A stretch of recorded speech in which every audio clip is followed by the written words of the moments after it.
माराको तितो पानी भएछ मिठो काठले चुनाले माराको तितो पानी भएछ मिठो काठले चुनाले तितो जीवन मिठो हुन्छ तुसाले चुनाले खजुरहरू मेट्छन् सुख रगतले दुनाले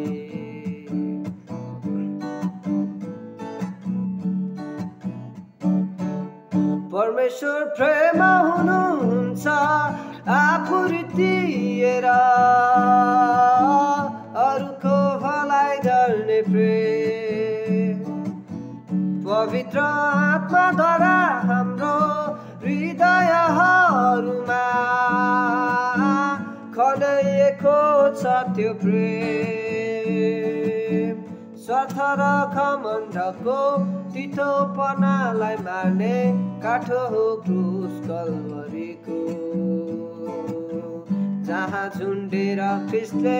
मिलाप गराउनु भो पितासित पापीहरूको माराको तितो पानी भएछ मिठो काठले चुनाले माराको तितो पानी भएछ मिठो काठले चुनाले तितो सम्बन्ध मिठो हुन्छ क्रुसले चुनाले प्रेमले भरिन्छ जीवन आत्माले भरिनाले तितो सम्बन्ध मिठो हुन्छ क्रुसले चुनाले प्रेमले भरिन्छ जीवन आत्माले भरिनाले